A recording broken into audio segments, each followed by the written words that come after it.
The cabin no one returns from. The first time Sofian heard about the cabin was in an anonymous email that simply read, asterisk, go to the cabin before sunset. Gord, everything you see. Asterisk. He dismissed it as a prank, another creepy fan hoping to get a shout out on his YouTube channel. Then a second email arrived, then a third. All with the same exact message. No sender, no subject line. It's just those chilling words. Sofian ran a popular channel where he explored abandoned places across Morocco.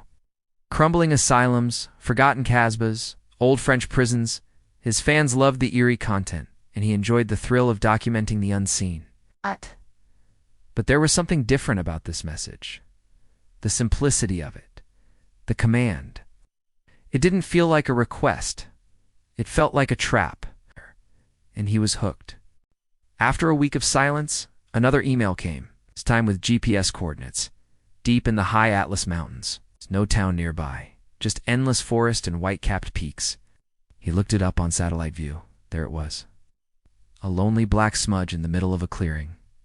It almost didn't look real. Sofian packed his gear, told no one, and set out at dawn. The road ended hours before the destination. He had to hike through ice-laced woods over a frozen stream, past animal tracks he couldn't recognize. A storm was rolling in.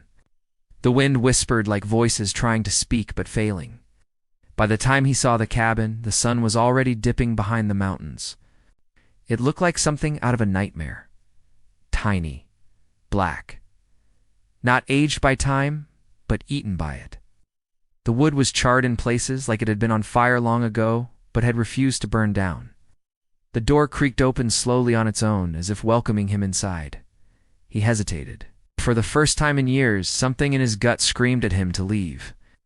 But he didn't. He stepped inside. The air was colder than outside.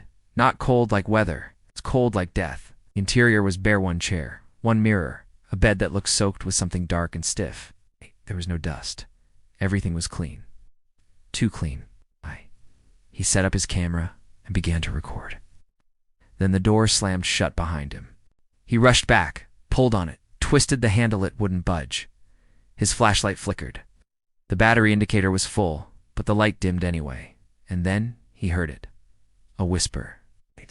Not in his ear, but in his mind. Asterisk, why did you come here? He turned, heart pounding, expecting someone behind him. There was no one, but the mirror had changed. Before, it had only shown the cabin.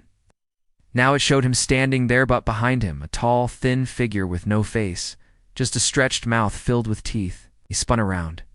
Nothing. The camera was still recording. He approached it, wanting to stop and leave, when he saw the footage on the small screen.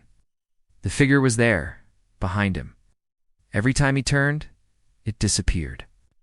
But it was always there in the recording, breathing, smiling. The footage glitched. For a moment, his own face blurred and turned black. Just a hole, then the whisper returned. Asterisk. You should not have come. The cabin began to shake. The bed frame moved by itself. The floor cracked like bones snapping. Blood began to drip from the ceiling, slowly, thick like oil. Sofian screamed. He grabbed his camera and kicked the door again. Still nothing. No escape. He ran to the mirror and smashed it. The shards didn't fall. They floated, and aligned themselves midair, forming a perfect circle like a portal.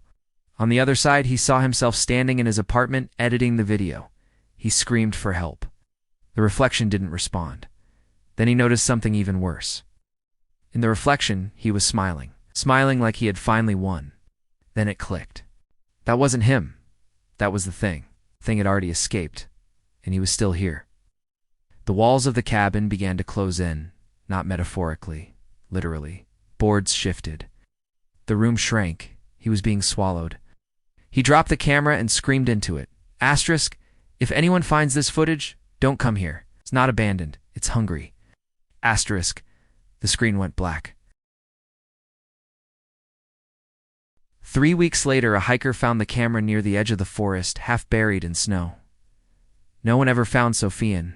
Not a trace. No body. No footprints. Just the camera. The footage was uploaded anonymously to his channel. Within hours, it went viral. Thousands of viewers watched Sofian scream, cry, vanish. But then something strange began to happen. The comments section started filling up with the same sentence. Asterisk, go to the cabin before sunset. Record everything you see. People thought it was part of the ARG, a brilliant viral marketing strategy. Dozens of fans tried to find the cabin. Some claimed they saw shadows in the mirror. Others said their cameras recorded whispering, but the ones who really went there, they never posted again. And Sofian's channel kept uploading new videos. Videos of places he'd never visited. Videos with someone who looked like him, sounded like him, but wasn't him. He always smiles at the end of each video. A wide, tooth-filled smile. It's like he's daring you to visit the cabin too. Asterisk. Asterisk, the end. Or maybe just the beginning. Asterisk, asterisk.